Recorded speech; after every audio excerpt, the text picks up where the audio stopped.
Good afternoon. Good morning, President. Seple. Pampa. You're mute, bro. But I'm so sorry, no, I'm actually traveling. I'm driving. Pampas, you're mute. I think we're at the time. Thank you, Minna. All right. Okay. So we can start now, right? Yeah, let's go ahead. Okay. I'm going to mute everybody, including myself, so that Dr. Nwedu will have the. Yeah, so before we go into that, can somebody lead us in prayer? Just a short prayer. Maybe let me handle that. Then, Father and thank you, Jesus. Us. Thank you, my Lord. Jesus. Amen. In the name of the Father, and of the Son, and of the Son. Right. Okay. Loxiat brothers. Before I start, something in shape at work, but let me just share this thing first.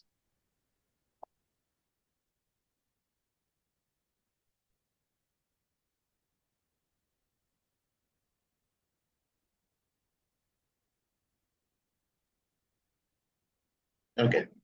Right. So there's something I would like to quickly address before I jump into this topic. Okay? Because Imagona with the way, sorry, on one among us that doesn't speak Igbo. If you don't speak Igbo, you can probably unmute yourself and let me know, because I just want to be sure that everything I'm going to say, that everybody is going to get it. And in the absence of that, I intend to be, like at some point I'll be using Igbo. The essence of that is that I will need us to communicate in the same language that we use in the street. And the reason why that is important is because I will need this to be a discussion, not a lecture.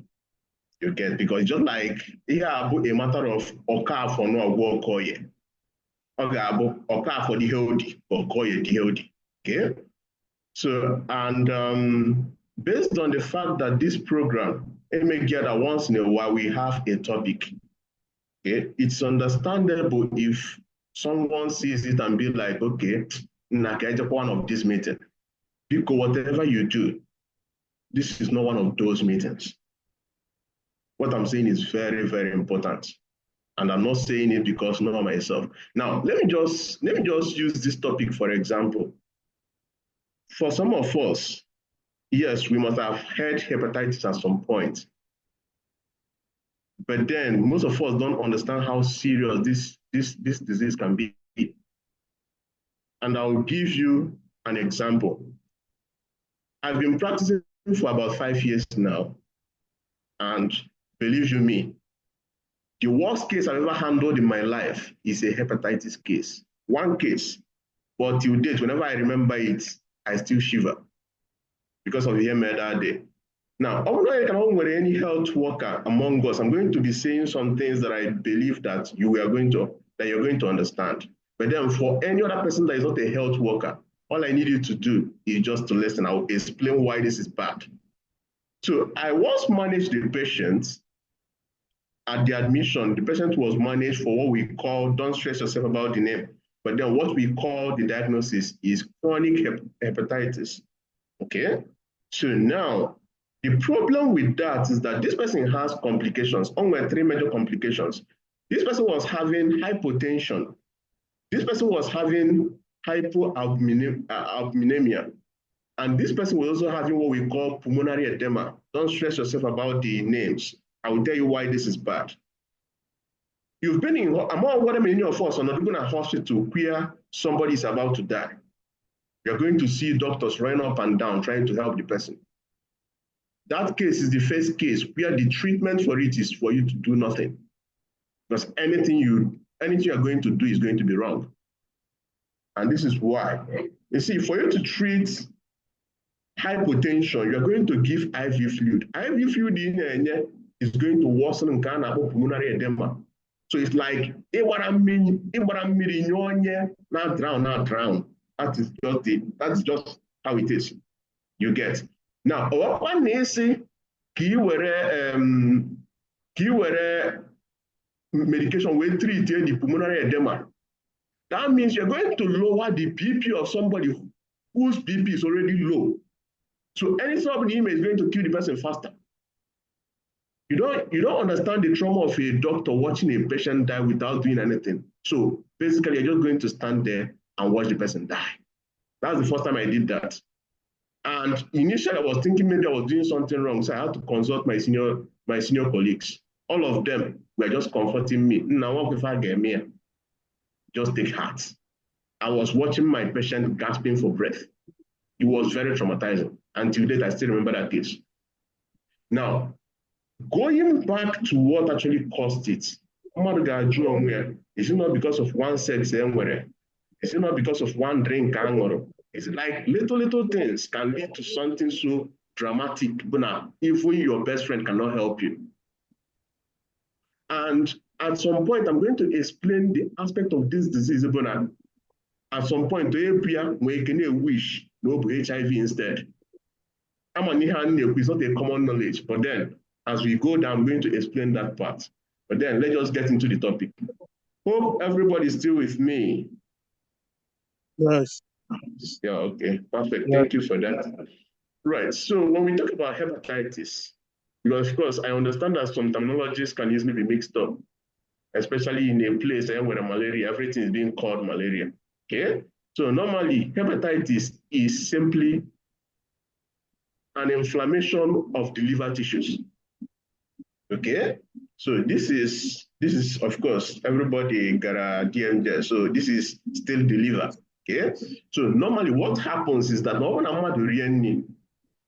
everything goes to the stomach, then all digested in the intestine. Then both mankelona stomach and the mankelona intestine is being carried to the liver for a lot of things.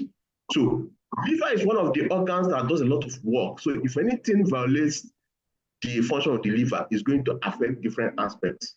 Just like the case I just gave you, the person was having hypotension at the same time, on a pulmonary edema at the same time. Like so many complications at the same time just because one organ is affected. Okay? So, and of course, as we know, liver is the largest internal organ. Okay? Now, moving on, I wish I can actually minimize this. Okay, yeah, I think I can. Can you guys see my screen? Yes. So now, these are the functions of the liver. Among those functions, we have metabolism. So which means whenever we eat anything that is complex, it is the function of the liver to make sure that it's being well broken down. Okay? Sorry, somebody saying something? Right. So whenever we eat anything complex, it is the function of the liver to make sure that this thing is being well broken down. Okay? Now, another thing is our humoral defense. It is part of the liver's function to make sure that it produces something that will help to defend us against infections. Now, aside from that, protein synthesis, this is also very, very important. Because just like the scenario I painted earlier, if there is any problem with protein synthesis, that means that the person will start accumulating fluid everywhere. The person can be drowning in his own fluid. In his own fluid that we are producing. That is what can happen if somebody is having problem with protein synthesis. Now, other things that you can also see is production of bile, blood sugar balance. That is when the person is hungry, glycogen is already stored in the liver, which can be broken down to help the person to, stay stable. Now, when it's too much in the blood, it's still the same liver that is going to store it as glycogen. Okay. Now, aside from that, there are so many other things that the liver does, which is storage of micronutrients, minerals, vitamins, production of cholesterol. Now, when you say cholesterol here, you're not talking about the bad cholesterol. For you to produce your sex hormone requires good cholesterol. Okay? Now, aside from that, now I want to stress on the last one, which is detoxification. This is very, very important function of the liver. So once this part now goes wrong, it's usually very catastrophic. because the alcohol goes through the liver. Okay, the medications you are taking. We're going to take question at the end of the session to make it faster. Just if you can just turn it down, it's going to help us. Okay, because we are trying to, congest a lot of things. So under this detoxification, we have alcohol intake is being detoxified by the liver. Okay, a lot of toxins, even the normal food we eat, it can also, like, some part of it can be perceived by the body as toxin, and it's the function of the liver to make sure that it's being removed. So imagine what happens if this thing goes wrong. Now, let us move on to the causes of the hepatitis. Now, for today's lecture, we're going to be discussing mostly the alcohol and the virus as the cause. Now, aside from that, we have autoimmune, which when the person's immune system is attacking the person's liver, but we're not going to stress on that, okay? Now, another one I just want to brush through before we go into the main ones is drugs as the cause of hepatitis. Now, if you look at what I have under drugs, you're going to see drugs like aspirin, ibuprofen, Tylenol, diclofenac, and somebody will be like, these are common drugs now. It's true, but in this case, we're talking about the overdose. So the simple drugs that once you overdose on them, it can destroy your liver, which is why most of the time, if you see anybody that is exposed, any small thing, the person will tell you, go to a doctor. I remember when I was doing service, I once saw a woman. The woman was trying to prove to me that the pharmacist, of which obviously the person is a quack, that the pharmacist, that whenever the person prescribes for her, that she usually feels better for arthritis. When this woman pulled out the medications that she has, apparently this woman has 3 different types of drugs that is doing the same thing. So basically, this person was overdosing. So now, this is what happens. Yes, because you're taking too much, the person can feel better, that is true. But then because of knee pain, you can damage, of course, for this particular one, it can be not just the liver, but the liver and the kidney. So this part, everybody needs to be careful. Now, lastly, I also mentioned herbal remedies. I've seen people trying to argue about these herbal remedies. Some people will be like, yes, it's the doctors trying to prevent you from getting what you're supposed to get. At least thank God for this our meeting, because this our meeting, nobody is being paid. And at the end of every meeting, nobody talks about anything, come to my hospital about this or that. So which means everything anybody is telling you about anything, just know that the person is telling you because this is what this person knows. So the person is not trying to extort anything from you. Now, going back to herbal remedies, like medications like Agbo, somebody can tell you that Agbo works. I am not going to debate that. It's true. But the part, just like what I talked about in aspirin and ibuprofen, where everybody knows that those medications, they work. But herbal remedies, most of the time, they are not dosed. Nobody actually takes time to check, okay, aside from this good on which other bad on which is what they do for other foreign medications. So when we combat herbal remedies, it's not because of anything, it's because of the side effect on which might not be visible at the initial stage. So gradually, the person is going without knowing. Okay, so that's why I decided to brush through this one. So, but like I said, for today, we're going to focus on just alcohol as a cause of hepatitis and virus as a cause of hepatitis. So we're going to start with that of virus. Now, under virus, we have hepatitis A, B, C, D, and E. Okay, now aside from these ones I listed, there are some other ones it could be, which is cytomegalovirus and herpes and some other ones. But then I don't want us to be confused. In fact, just forget that I read this last line. Just focus on these hepatitis A, B, C, D, and E. And for learning purpose, I would like us to stress more on just B and C, because these are the critical ones. Okay? As we go down, we are going to see the reason why.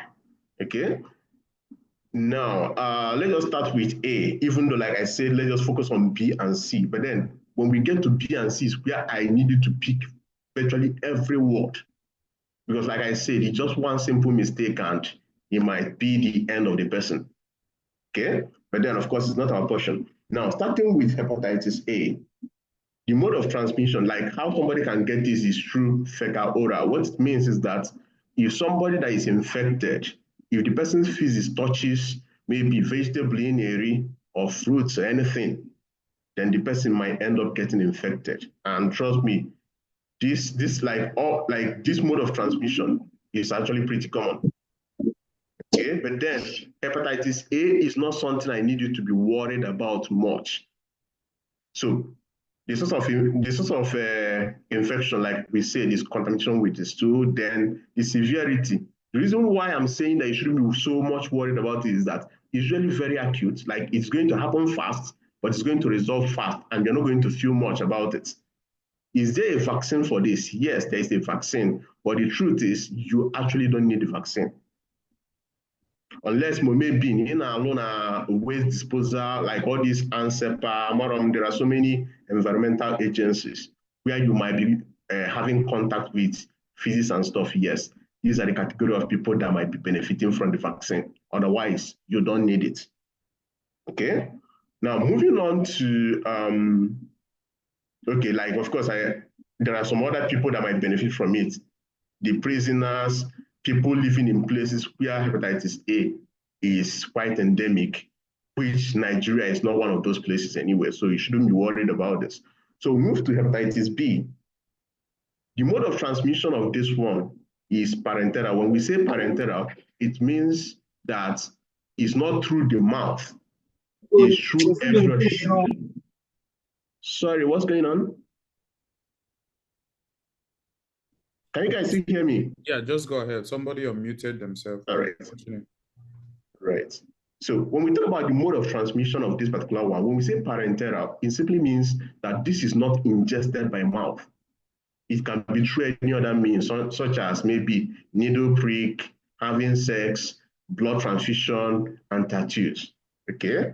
Now, there is something, because like I said, I'll be focusing more on B and C, which is why I would like us at some point to be able to compare the two. Okay? For this particular one, when we talk about the severity, it's just a small fraction of it that will get chronic. What I mean by this is that there are some people that will present to the hospital and they will get diagnosed that they have hepatitis B. But the thing is that this person, probably if you manage the person very well, the person won't really get so bad. But the downside of this is that once this, because like I said here, about 10% of the cases becomes chronic and be severe. Now you see that 10%, just pray that you're not, of course, not going to be in our portion or the portion of anybody that we know. But you see, anybody that falls under 10%, it's usually very difficult to manage. In fact, it doesn't have a cure. Okay. Now, for this one, does it have a vaccine? Yes.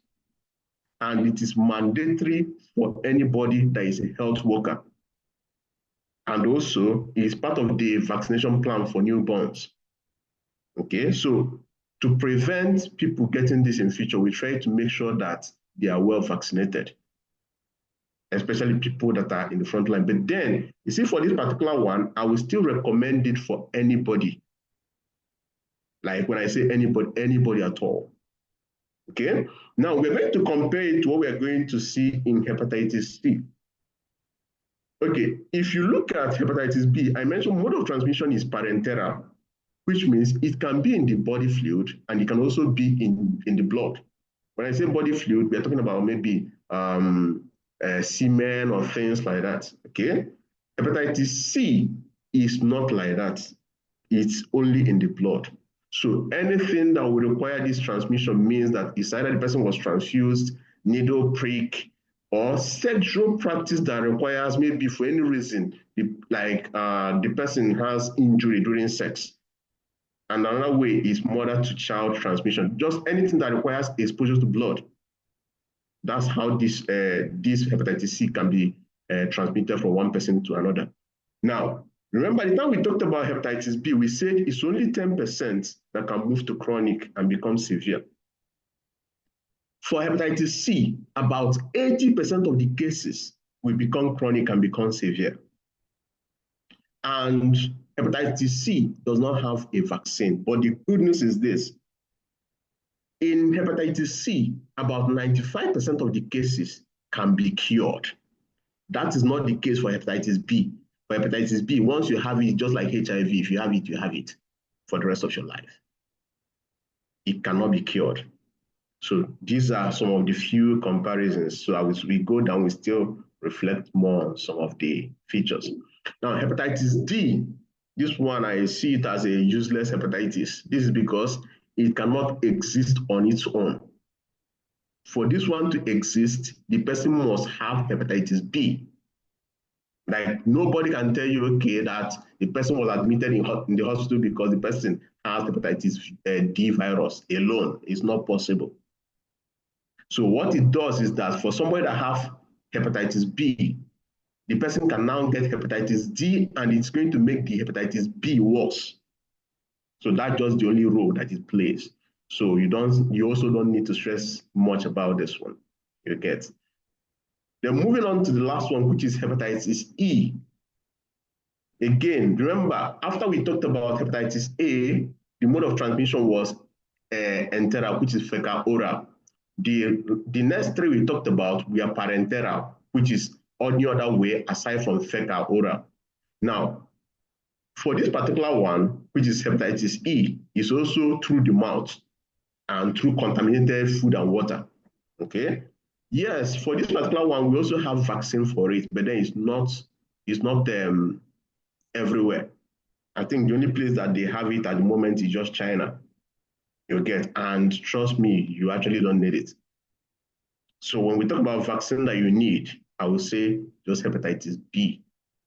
That's the vaccine that everybody needs. Now, moving on to some of the facts, because like I said, there are some things that, because it's not like the news is not everywhere, we just assume, okay, that we have nothing to worry about. After all, it's just hepatitis. What is hepatitis? Look at these facts. According to WHO, about 304 people have chronic hepatitis B and C. Remember, A is not included. E is not included. Alcoholic hepatitis is not included. We're just talking about B and C. So you can imagine the figure. But then most people actually don't know about this. Okay, now in 2022 alone, about 2.2 million new cases were recorded. And out of that, 1.3 million people died from it. Now ask yourself, how many people do we have in the world? For 1.3 million people to die in a single year. And remember, like I said, we are still talking about just two of hepatitis B and hepatitis C. So we enter alcoholic hepatitis. Okay. Now, this is the one that most people don't want to hear, but then you can't run away from it. It's there. Okay. So according to the same WHO, about 1 in 3 people that are heavy drinkers will eventually develop alcoholic hepatitis. Now, some people hearing this will be like, if this is so frequent, why don't we hear about this every day? I will tell you why you don't hear about it. In fact, you hear about it every day, but you just don't know that you hear about it every day. And I'm going to show you why. Okay? So, like we mentioned, we talked about, we did not say drinkers, we said heavy drinkers. However, one thing you need to know about this is anything drinking, avoid it. I've seen people trying to throw up some logics like that red wine does this. The same person that is saying red wine does this, whenever they want to do anything, they don't drink red wine anyway. But then they just want to justify the fact that you can take alcohol and be comfortable with it. Okay? Anything alcohol, there are so many complications. Aside from hepatitis, there are so many things that comes with alcohol. So anything alcohol, if you can, avoid it at all costs. Now, when we say heavy drinkers, because like the reason why I needed to explain this is Now we're going to explain heavy drinkers, and some people will just be like, nah, I don't think it concerns me. After I don't take like 4 bottles in a day or 5 bottles in a day. No, the little you are taking still affects your liver because your liver still perceives it as poison. Now, that aside, when we say heavy drinkers, for women, heavy drinker is somebody that takes up to 4 bottles in a day or more than 8 in a week. For men, it's somebody that takes up to 5 bottles in a day or more than 15 bottles in a week.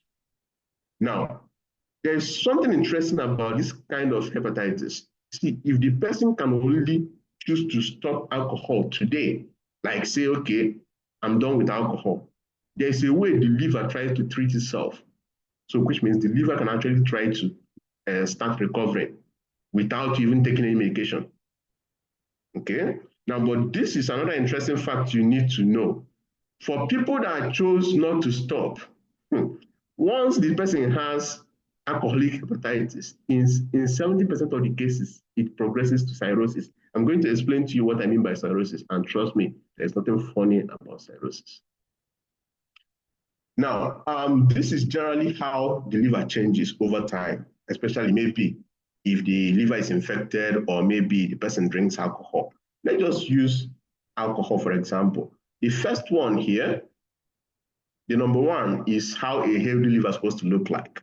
You see this number 2, once the person, maybe the person is infected with hepatitis virus or the person takes alcohol, gradually, instead of the kind of liver we see in 1, where you see a lot of hepatocytes like liver tissues, gradually, fatty tissues will start depositing in the person's liver. So we refer to it as fatty liver. Now, if this person, say the person takes alcohol, if this person fails to stop at this number 2, it's going to progress to this number 3, where fibrous tissues will start taking over. And at this point, at that number 3, the liver won't be working so fine. Okay? Now, if you still remain adamant about the whole thing, trust me, see this cirrhosis, if you look at it, it looks like a stone. It's way worse than it looks. It's a terrible thing for somebody to have. Okay? So trust me, nobody wishes this on even their enemies. So if you look at this picture now, the A is how a liver is supposed to look like. When you see like people that drinks or maybe people that recently got infected and things like that, all of a sudden you start seeing the person's liver looking like this B. Okay? So, and if you notice this B, it looks a little bit fatty. It's not a good news. However, if the person can make changes, especially if what we're talking about is alcoholic hepatitis, the person can make changes at this point, the person's liver can return to this point, which is why it's very important. Okay? Now, what are the symptoms? Most of the time, most of the cases I've actually handled about hepatitis, most of them will just come and tell you something like that they've been having fevers for some time, and since then they've been taking paracetamol, but then nothing changes. Most of the time, that's what most people end up saying. So if you're expecting something so massive, maybe the person collapsed, no. Initially, they are not so dramatic. The person will just keep on treating malaria after malaria without knowing that something terrible is really going on with their liver. So now, aside from this, at the long run, the person can start having nose bleeding, vomiting, stomach pain, weight loss, so many other things, fatigue, like every time the person is weak. Then when you look at the person's eye, you're going to see what we call jaundice, which looks like this eventually. Okay? So then the next step is, let's talk about the possible complications. You see, one thing with hepatitis, just like I told you guys, is the liver does a lot of functions. So if anything goes left with the liver, it's usually very terrible. For example, when you talk about just this first one, which is liver failure, when you say liver failure, you're basically saying that the liver is no longer performing all those functions I mentioned earlier. And from there, imagine a situation where your body, like if you're drinking water, the water is not even coming out again, just retaining in your body. Then like there are so many things that can, from nowhere, bleeding from nowhere, a lot of things going on at the same time. You get. Now, aside from that, there are some other complications this person can have. Something like liver cancer, which especially something like, you see, alcohol, hepatitis B, hepatitis C, they usually cause this liver cancer. Another thing is this liver cirrhosis I kept on saying. I'm going to show you guys a clearer picture. Now, this liver cirrhosis eventually is going to lead to what we call portal hypertension, which I will show in the next slide. Now, there's another one we call hepatic encephalopathy.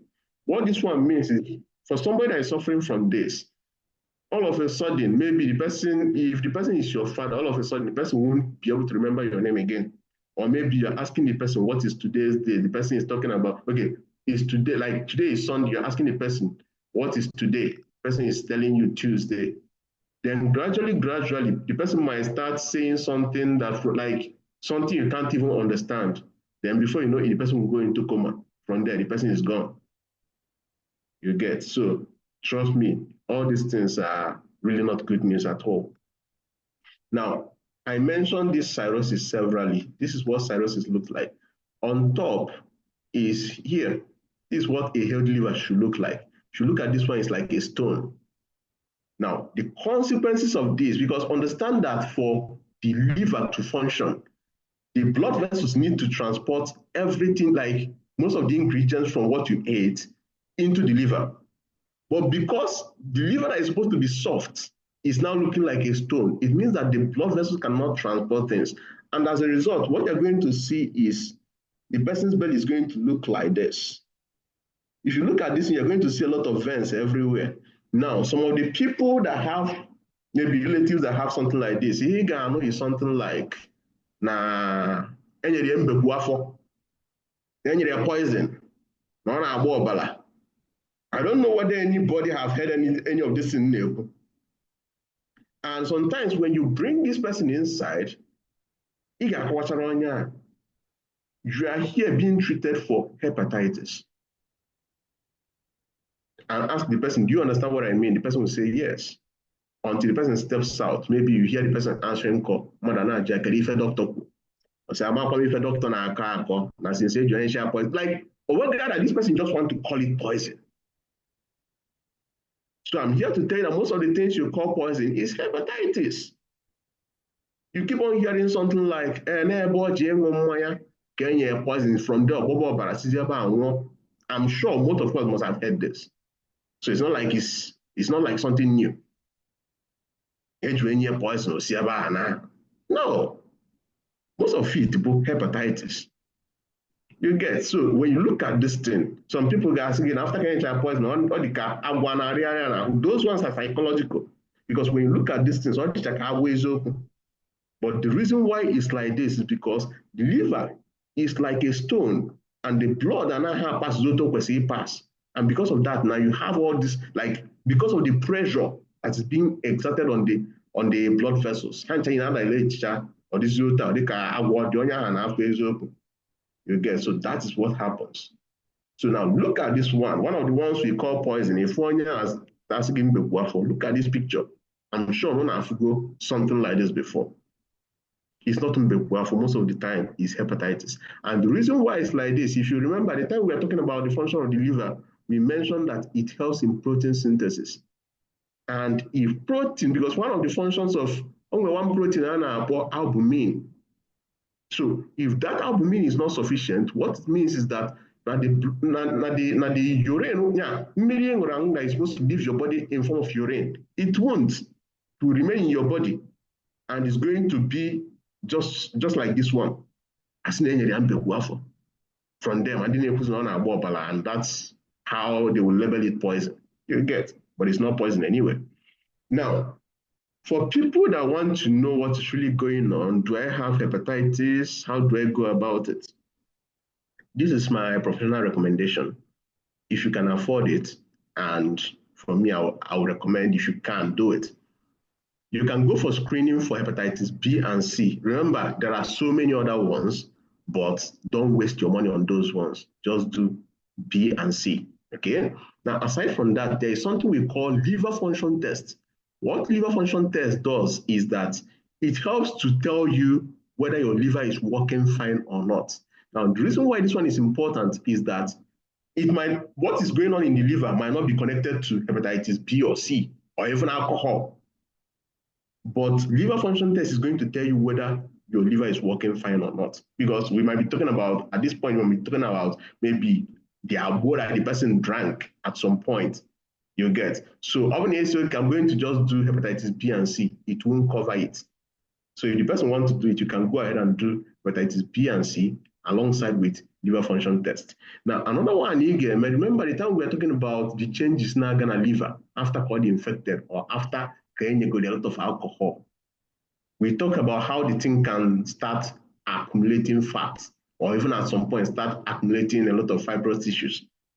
These ones, all you hear ultrasound, you get a peak to tell you how things are going. Okay, so you can also do at least these three should do at this level. Okay.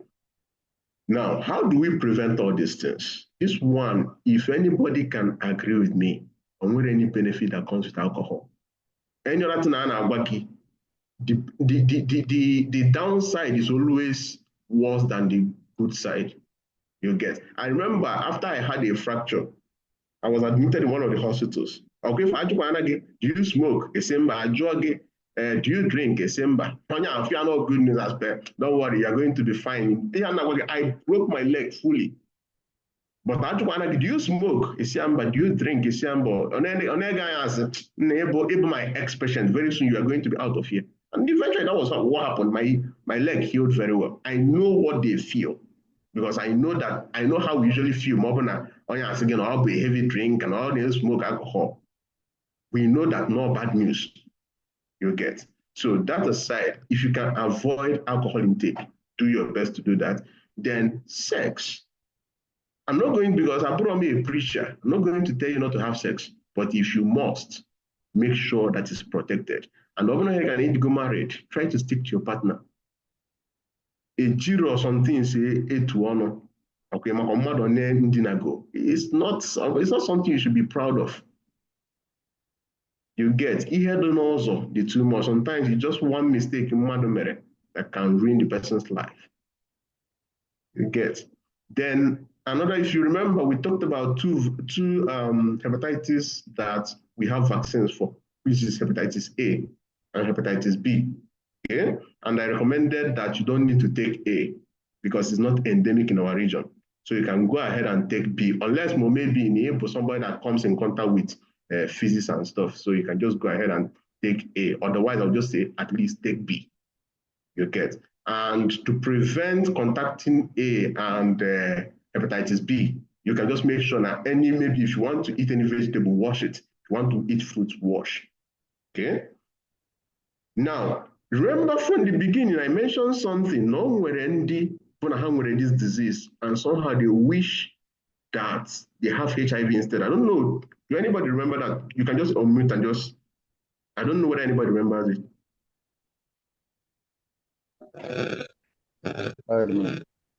Yes, I remember. Yes. Now, let me explain to you why. You see this medication you are looking at? That is the medication you use to treat HIV. But do you know what else you use this medication to treat? Hepatitis B. Now, remember I mentioned for HIV doesn't have a cure. Hepatitis B also doesn't have a cure. Okay? Now, you see the difference between the two. The difference between the two is that HIV is going to get this medication free for life. The person with hepatitis B, you're going to be paying, depending on the one place you get on. If it's tenofovir, you're going to be paying 26,000 every month for the rest of your life. If it's entecavir, then you are probably a little bit lucky because you're going to be paying something equivalent to 14,500 for the rest of your life on medication. Because once you stop it, that might be your end. So, when you talk about HIV in one time, because of course you understand how this medication works. It decreases the viral load of the patient. So, of course, you must have heard that long when they have HIV, but then even if they meet a woman, they cannot give the woman HIV.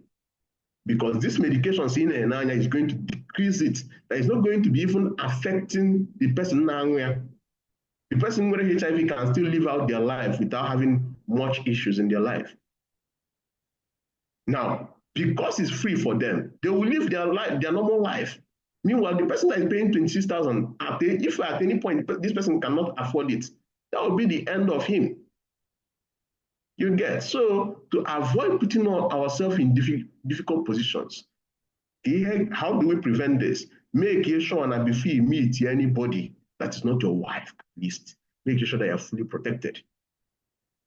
Or if you can, avoid premarital sex. And if you're married, stick to your partner. Okay? Now, I just want to conclude with this picture because there was something I saw some time ago. Okay? This is a picture of Bugatti Chiron.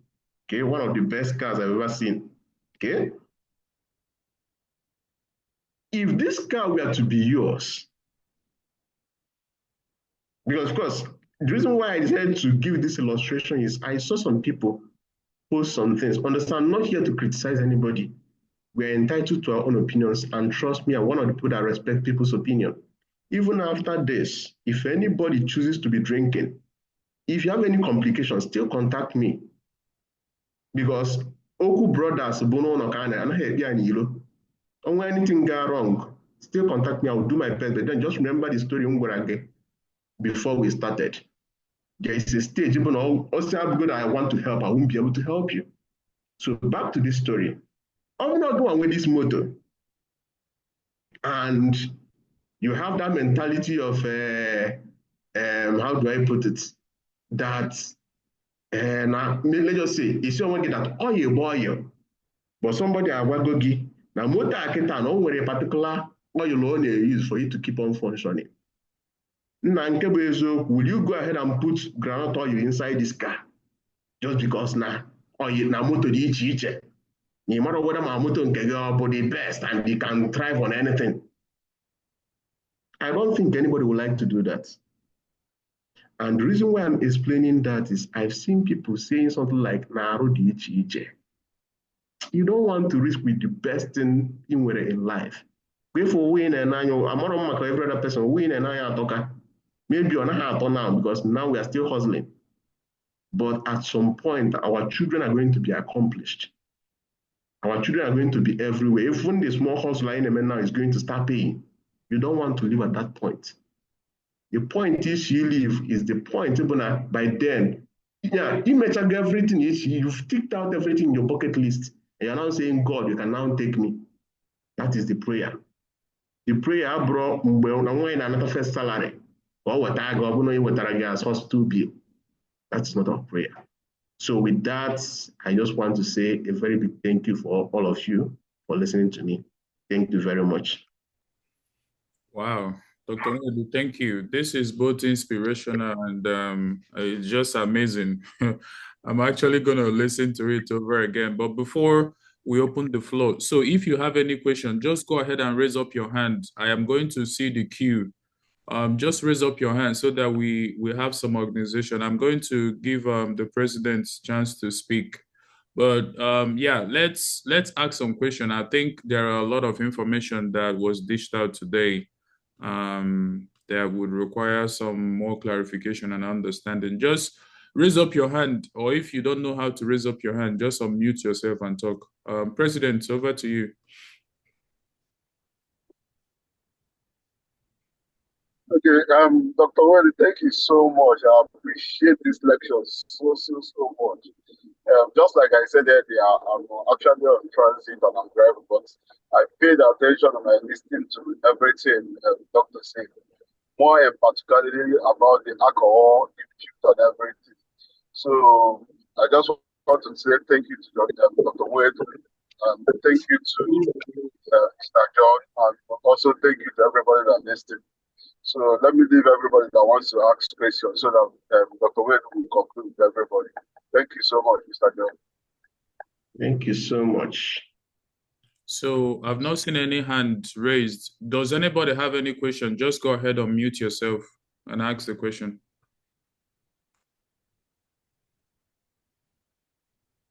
All right, Kene, go ahead. All right. Thank you so much, everyone. Doc, besides abstinence and protection during intercourse, Please, All right. which other ways are we to prevent this hepatitis, seeing how deadly it can be? And are there early signs that we can note, both on our body or on the body of maybe people who live in the same room with us, who share our properties, and people we get to mingle with? Are there signs we should look out for? And which other ways do we prevent this? I think personally, cleanliness, like being very clean, making sure you disinfect everywhere, should be one. So please, which other ways besides protecting yourself during intercourse? Thank you. Okay. Sorry, are you Can I ask specific a to? question? Sorry. Okay. Sorry, somebody was saying something. Go ahead. I I think, said, can I ask a question? yeah, after this one, That, after this one, I will mute you to ask, okay? All right. So, okay, here's the thing. no, it's just kind of a follow-up question with what. Okay, you can go ahead then. Yeah, go ahead. Yeah, I wanted to ask what they asked, but my own was in particular in aspect of sweat and saliva. You know, you Okay. talked about contracting it by fluid. So I'm now asking whether you can contract it by sweat and saliva. All right. Okay, so here and there is for, like I said, it depends. First of all, it depends on the hepatitis, but then whichever one, you don't have to worry yourself about things like a sweat. Okay. But then my attention will carry more on fluids such as semen. Because understand that in the case of sweat, you are touched, for example, your body, your skin is protecting you from some things. Okay, so if somebody is sweating, it's not being transmitted through sweat. However, that is different if somebody is having sex. Okay, because that is directly into the person's private part. So that's a totally different ballgame. So if we're talking about, and now being specific to hepatitis B, because if it's C, you don't have to worry about anything. That one requires direct blood contact. You get, I don't know whether that answers your question, Kenneth. Then, of course, you mentioned something about cleanliness. That is where we talked about hepatitis A and E. Okay, so because in the case of A and E, it is fecal-oral transmission. So, which means if somebody has it and you are touching anything, because there are some pictures that when we paint, it will look like vague, like it will look like it can't happen. But the truth is, if you see people like having cholera and all these other diseases, it's because they touch the feces indirectly. They touch the feces of somebody that has cholera. That's how they got it. So, which means hepatitis A and hepatitis E can easily be gotten too. You get based on fecal contamination of somebody in area. You get, so like you say, cleanliness is also very important. But then, as far as Nigeria is concerned, I won't be so much concerned about hepatitis A and hepatitis E. All right, guys, more questions. Hello, I have a question. Can you hear me? Yeah, go ahead. Yes. My question is, yes, like you said about appetite, drinking of water. There's someone not drinking of water. For example, now someone not drinking of water does it cause appetite, inflammation of liver? For example, water. Water is good to be drinking, but someone not drinking of water, most Christians, does it have any effect on causing inflammation, hepatitis, or also or inflammation of liver? Yeah, water. I mean, water frequency. Yes. Okay, so here in that area is directly no. There's no direct connection. However, you have a lot of things to be worried about by not drinking water. In fact, my recommendation for everybody here, okay, for that, that's more depending on the bottle water. And if that's more ever water, you can say at least 3 no is for your own benefit. And trust me, I'm not speaking as a doctor, I'm speaking as a friend. I've remember little things you get. So, and I won't be telling you what I'm not doing. Had it been I'm close to my fridge, I would have brought what I have. I have something in German from Kemuan. So I won't tell you what I'm not doing. You get. So this is like you taking much water. Yes, it might not be connected directly to hepatitis, but then I will still recommend it fully. I want to ask. I have Okay. a question. Should I go on? Yeah, go ahead. Yeah, go on. Okay, Doc, on the course of your lecture, you talked about men drinking 5 bottles of beer a Yeah. day. Yeah, then in a week, 15. Most of Yeah. us that cannot actually, or rather, should I use the word addicted to? If one can actually come down with a bottle or two in a day, or day two and I can wear better chances no with hepatitis. Okay.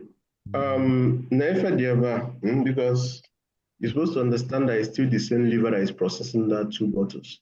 Okay. Yes, things might be progressing slower, but then it did not stop. You get it can only like, for example, initially it was going way faster, but by you dropping, it's now going to slow, or which it won't stop. You get, because if you remember in the lecture we mentioned that if only, because right now is, I'm not wishing it on anybody.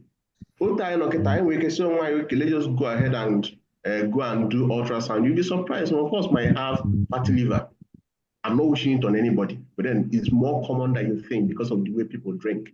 And the problem with Aniwabo Nigerians is that life expectancy of most Nigerians, they're very small or they're very short. So some of us actually don't live long enough for theirs to develop. I with a problem. So anybody that can stop, let the person. Yes, I understand it's not going to be easy. You can, more like you go and go, okay, that it must stop this night. But if you can, put conscious effort towards doing that. And another, because I've experienced peer pressure. Okay, I'm not going with people that drinks like a lot. I lived in Russia. I don't know whether you know that until I think around 2009 in Russia they still consider beer a soft drink. Yes, it was that bad. Yeah. So you can imagine the kind of pressure you get when all your friends can take if any kashna quota, good iota hard. Everybody around you takes it that like that. You get, it's peer pressure, but then I'm not in the midst of such people to tell them, nah, and I'm is my personal principle. So that's what I can say about that.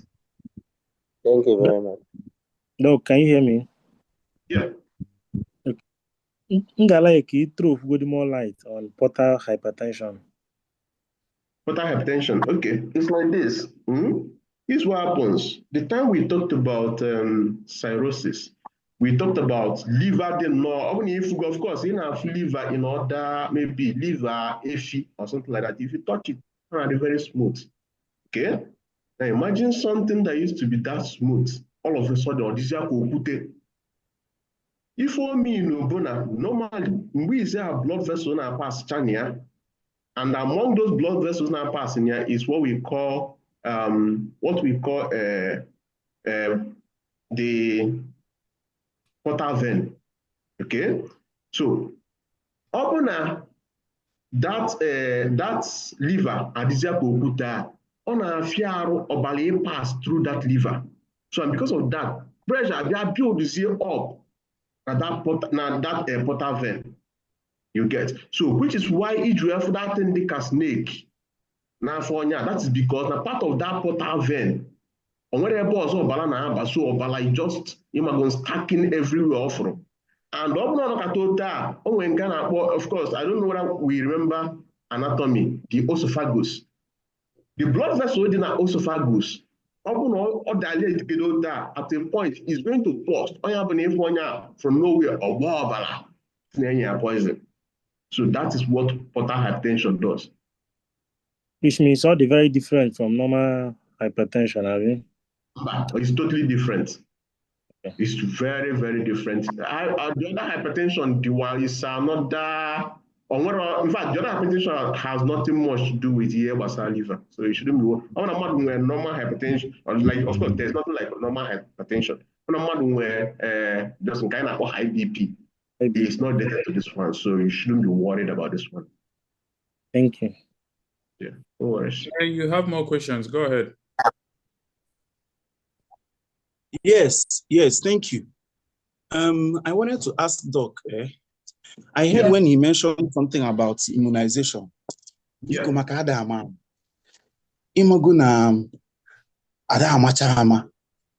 mentioned the importance of immunization, especially for frontliners, people in the medical line. But we may not be in the medical line, but we may still see ourselves in the front line. So is there any immunization you advise? Where and when? And how do you go about it, please? Thank you so much. Yeah, so the time I was talking about prophylaxis, one of the things I mentioned is for you to take hepatitis B vaccine. Now, this is not, yes, we usually recommend it is compulsory for frontliners. But then again, for everybody now, I will still recommend this for you. Because you got John because you remember the time I was talking about, the time I was comparing it to HIV. Now, some people in area is wishing that they have HIV instead. So, and sometimes anything can cut your hand and the moment that thing is contaminated. You get so to avoid to avoid situations like that, I would recommend you go and take it. You have nothing to lose. You get. And besides, even the whole vaccine is something that lasts for life. So, bro, something gonna put you every year or something like that. Even is for a very long time. When you have how much it costs us, and can you give us the name of the vaccine, like the full name, maybe on WhatsApp group on this platform? So once you get just go ahead and pay hepatitis B vaccine, they know what to do. Yes, in some places, some are free. But at some point, yes, it's true. That can see, free of charge. So it's not hard to. Yeah, so another thing that you can do is, or if you're not sure whether you're at some point, what you can do is, they will test you to know whether you have the antibody, because when is going to show in your blood that something is defending you against hepatitis B. You know, so I'm your blood, they will check, okay, upon your other infected, one other infected, asking now, live your life, you know, at least for hepatitis B. You still have to be careful about the others. Because when high discourse is like different branches of hepatitis in one. So when we talk about precautions, we're not talking about the whole precautions, because when you get one precautions also you end up falling into one. So try to take the whole precautions you get. So Fedia. Chiameka, go ahead and ask your question.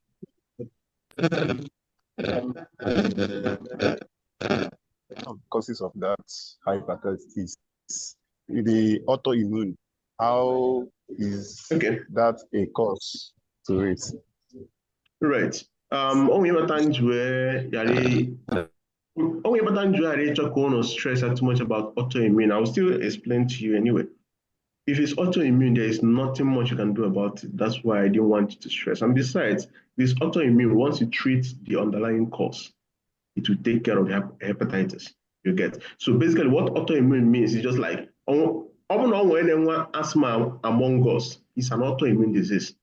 So that is when your body tries to kind of fight something you get. So at some point, your body is seeing your immune system is seeing part of your body as a foreign body. You get just like the way you have infection. So when a body infection, because non-fight is non-fight infection, it will end up attacking your body tissue.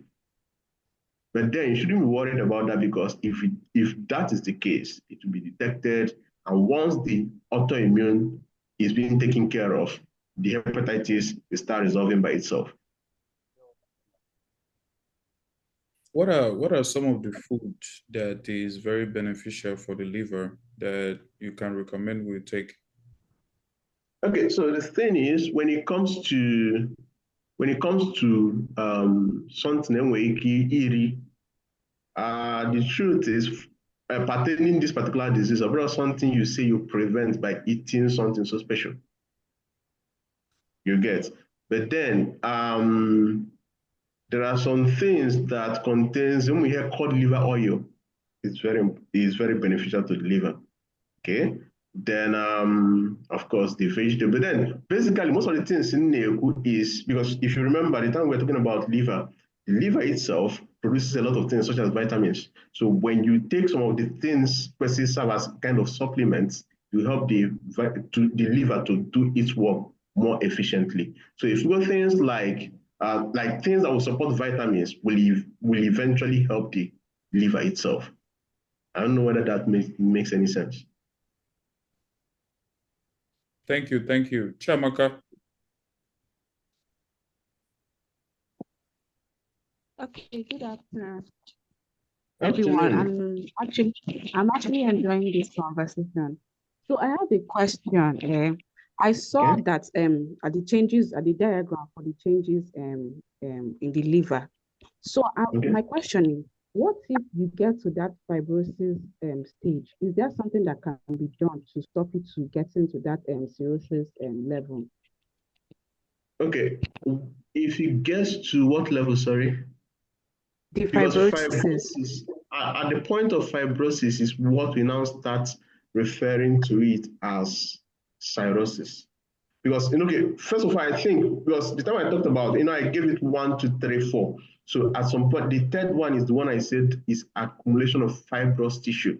Okay. Now, the good thing about that level, of which are entirely good news, because just like scarification, some of us, when we're scars, that scar can never heal again, or the go that you get. So that is basically what happens when there is deposition of fibrous tissues. Okay. But if you want to the remaining ones, so for R4, you can actually save it. For example, if the person is taking alcohol, you can save those ones by stopping alcohol. So and one thing with liver is that liver has a way of healing itself. So the remaining ones for liver will try to save it for you, and you might actually live out on it for the rest of your life and still live a good life. So that's the good thing about it if you can take measures early enough. All right, guys. Okay, thank you very much. Any more questions? Doc, onwe ị ga-akọwalụ m. Okay. Esi na liver bụ precursor to sex hormone. Kọwaka na-eme ya, biko. Right. So,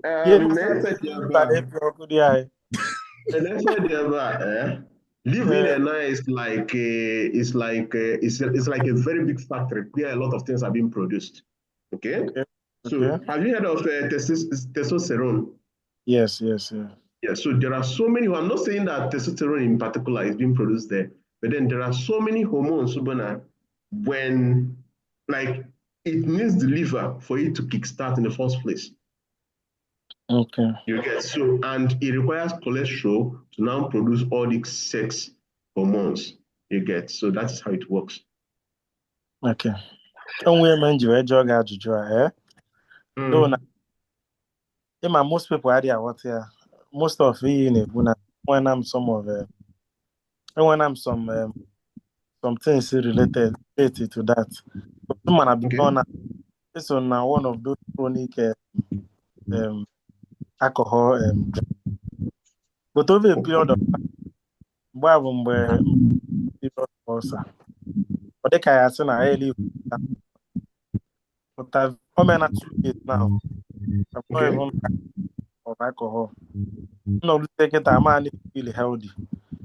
Check how many minutes in the way or check is a type on our body. On your can you wear man or the con or the keys be carrying a bumpy. Also, one man will work a mother. All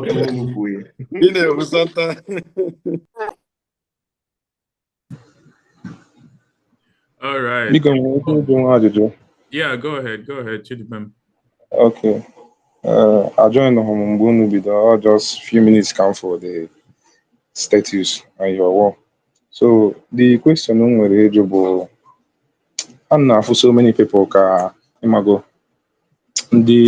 all these Yoruba people emeto of the truth is na natural based drugs most of the time on how they dose dependent because you can just abuse it anyhow. You can just take the quantity I take here because we have an actual dose and all those things talking about the organs in the body all of them work hand in hand. The kidney we definitely get to the liver. Ihe ọbụla made the liver, we definitely get to any other organ. That's why when doctors are studying, ha na-study, ọ bụgodị na onye na-afụ maka anya, ọ ga-study ihe gbasara ihe ọ ga-abụ enwe ka esi wee metụ anya aka ka ọ ghara ịga n'ọgan ọzọ, ọ bụgodị na onwe ka ọ si dị ona amara ihe a ga-eme ya wee solve that problem. So my question bụ, what's your take on natural-based drugs concerning its effect on the liver? Because people are not checking that. Ọ eziokwu, ọgwụ oyibo nwere nke ọ na-eme, ọgwụ igbo nwekwe nke ọ na-eme, mana ichekie ọgwụ oyibo na ọgwụ igbo, ọ na-adị ka ndị mmadụ a na-aka abuse ọgwụ igbo mana anaghị na-eri ya anya. A na-efiri na abuse drug bụ maybe mgbe onye agha bịa, let's say paracetamol, ọ bụ na ị kwesịrị ịṅụ ya abụọ, ịṅụọ 4. Ọ bụ na ị kwesịrị ịṅụ antibiotics wee rie nri, ị just ṅụọ ya like that without eri on because you believe na onweghị ọ ga-eme gị, mana the truth bụ na ọgwụ igbo aka abuse ya. So my question bụ, what's your take gbasara ya ndị mmadụ na-eme? Okay, that's a very nice question. So here is the thing. Just like the time we started, there was something we mentioned. Okay, one of the causes of hepatitis, we mentioned herbal remedies. Now, let me tell you one interesting thing I actually noticed when because I spent about 3 months in University of Ilori teaching hospital. There are so many things that they will tell you that but when the side effect comes out, nobody is going to see it. The time was in University of Ilori teaching hospital. Because of here, we want to make people's kidney, our local herbs, make people's kidneys and livers. People sleep outside it. Like their facilities need so much that people sleep outside. There's no as big as that. I'm not aware whether many of us on Gafe go University of Ilori teaching hospital before. It's a very big hospital. But okay, for the nephrology unit, which is indeed in charge of kidneys, it's a very busy unit. Like your body will tell you. But nobody is going to tell you that part.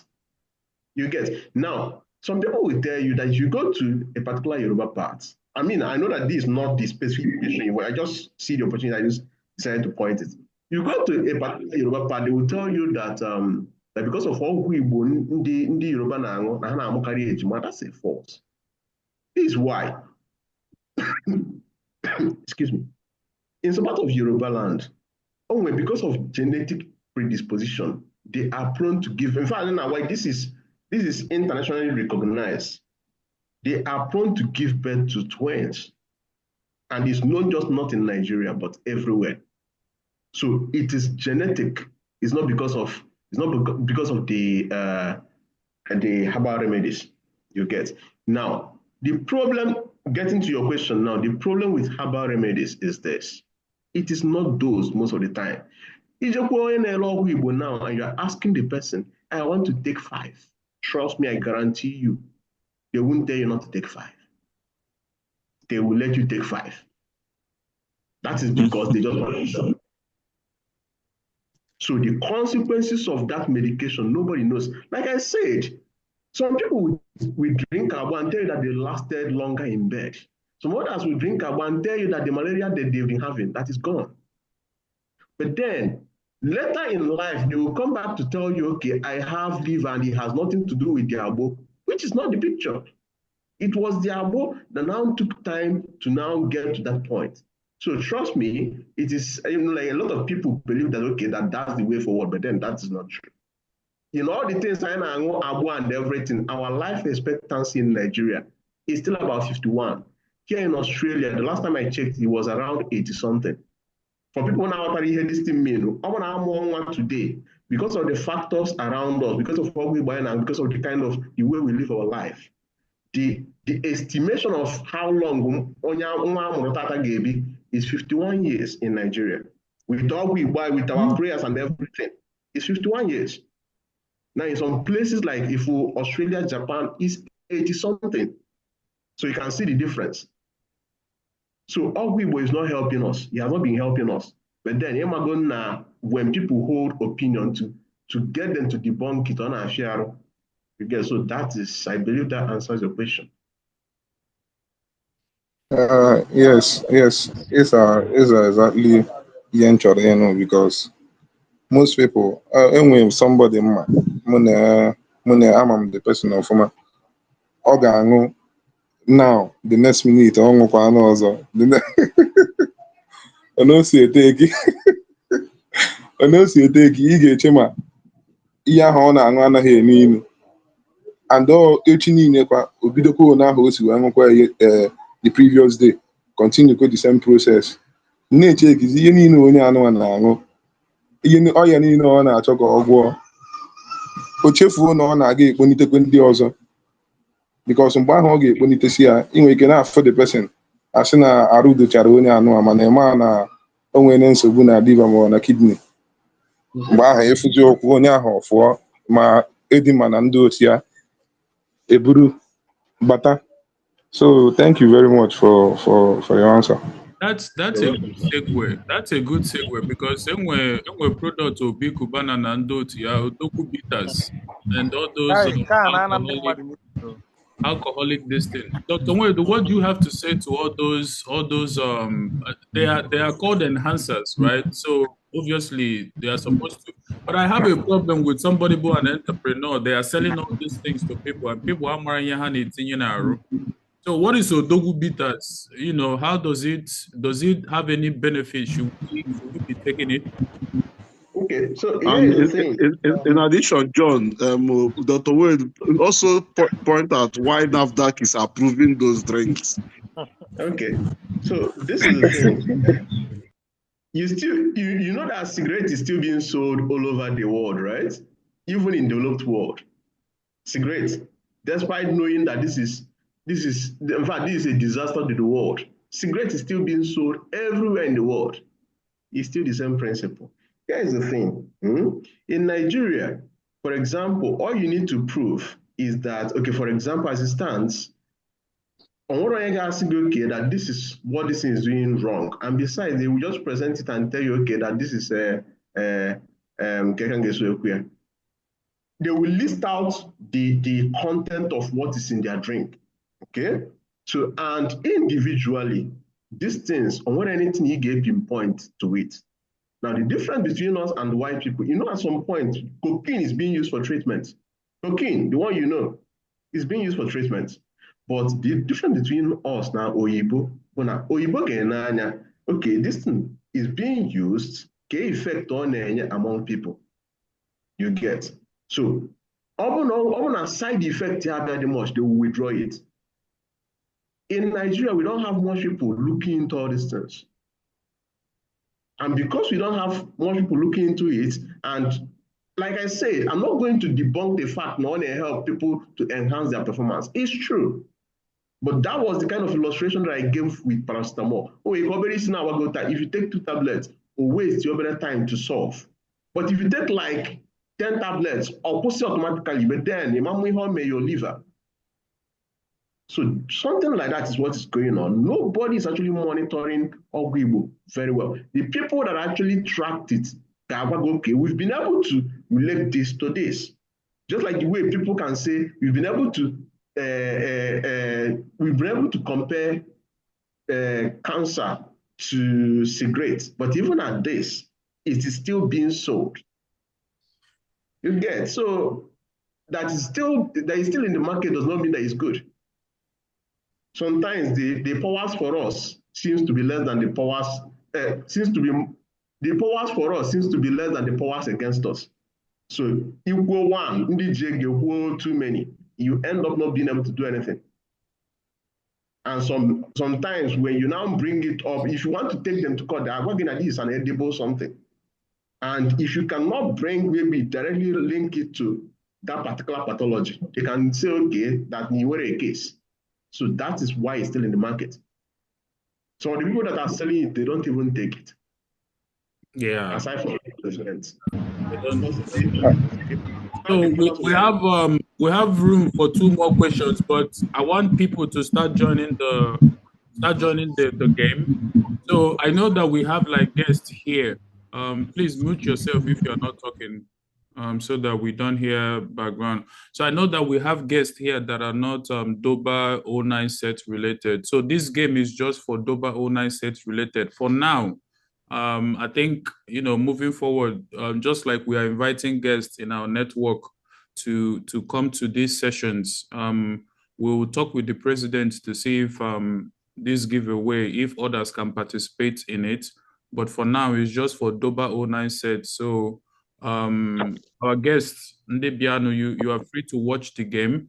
But unfortunately, as of right now, you can't win any prize. So, but all the DOBA set members, you can go ahead, use the link right here. I pasted it in the chat. Use the link to join the game. So we do have room for 2 more questions. If you still have more questions for Dr. Nwedu while people are joining, you can go ahead and ask your question. Ezia, do you have any questions? Or Chukwuemeka? See you guys.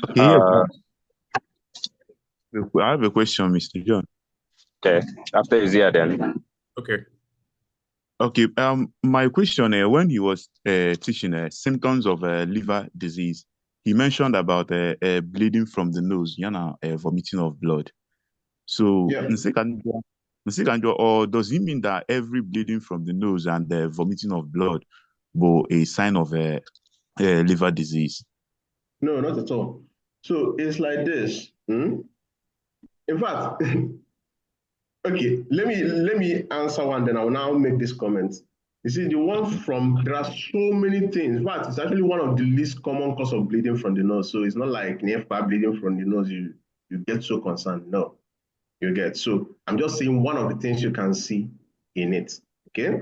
Now, let me even use the opportunity to tell you how bad hepatitis is. Can you believe that bleeding from the nose and vomiting blood? Now, this thing is actually 2 different causes in the case of hepatitis. That is for you to know how bad it is.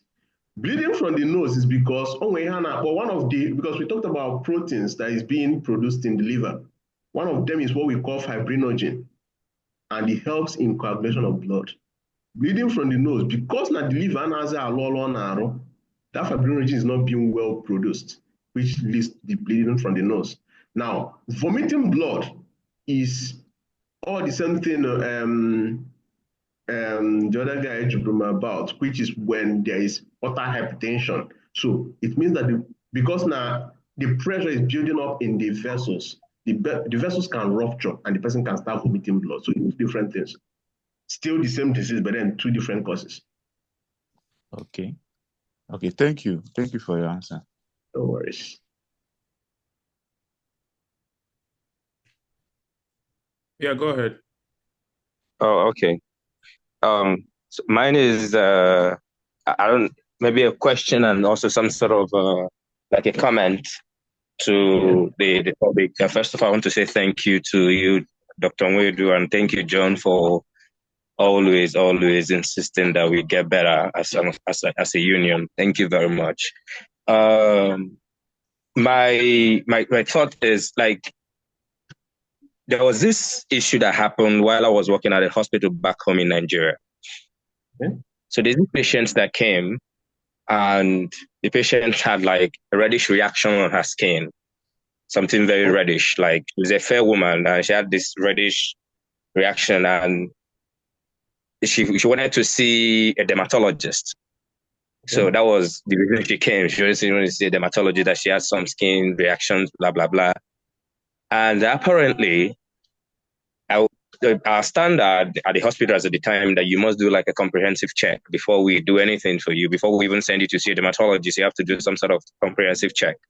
So when we did the analysis, and then found out that her liver was messed up, and we were like, okay. So the woman was like, so what's the connection between my skin reddish and then my liver being messed up? And she didn't quite understand how her liver became messed up. And we pried further and found out that she was hepatitis B positive.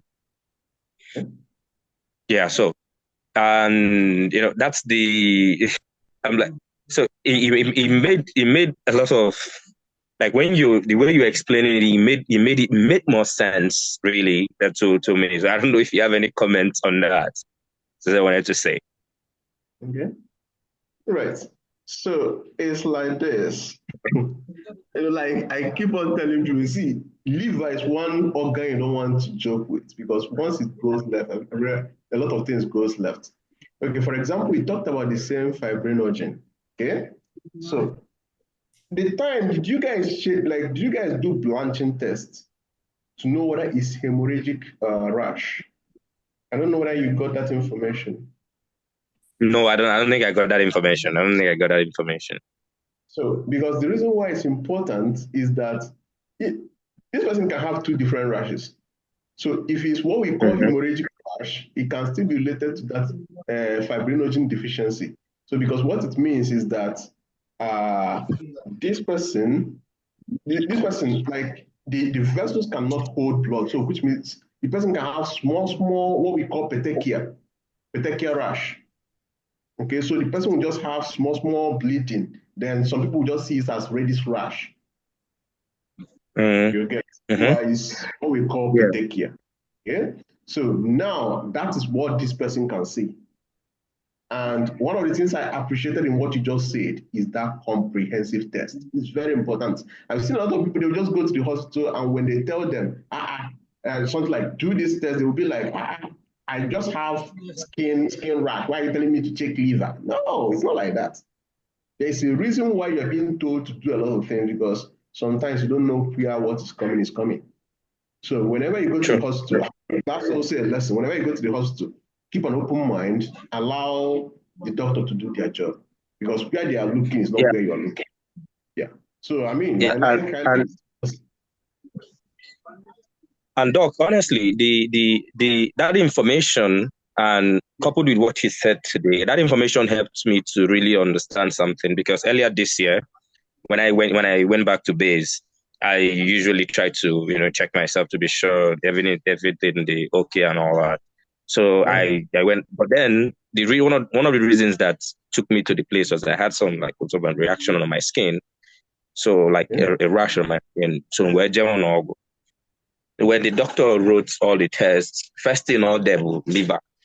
That's the first thing all there to do like liver function test and everything.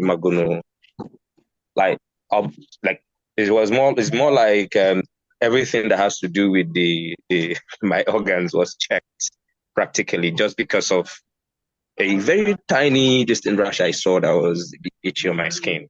So yeah. And when he was asking me to do all of those big tests, I know it was expensive, but I didn't quite, push, like maybe get angry or because I've had that experience with that lady. I was like, okay, what if it's the same thing also that is also going to happen to me and all that. So it's important that we have all of this information so that I just don't go saying testing you won't be too pushy or not assuming to do it and all that. So yeah, just to support what you're saying. Thank you, sir. Yeah. Thank you for that observation. I mean, it's going to encourage us to really when you go to the hospital, keep an open mind because it can be anything. Don't be the kind of person that will like to run out because that na doctors say check gonna worry if I have check because I'm going to take a test the same zero. Meanwhile, you want to target that check you're gonna worry if I have. So I mean, thank you for that observation. It's very helpful. Doc, can I ask a quick question, please? Okay. Okay. When you join the platform, you are talking about hepatitis B vaccine. So the question I want to ask is, when they now buy differently, like if you're already with hepatitis, do you still need to take the vaccine or should you leave it? No. If the person already has the hepatitis, there is no need because the essence of giving the vaccine is for it to be able to protect you. Now, if the person already has the infection, and like we said, it's something that is chronic, it's not curable. Yes, so there is no point taking it again. So this person should now focus on the treatment. All right, guys. Thank you. Unfortunately, we've come to the end of the session, so I'm going to stop the recording right now. But I want you. I only see like 12 people signed up for this game. So, if you still want to join and you are a Doba set member,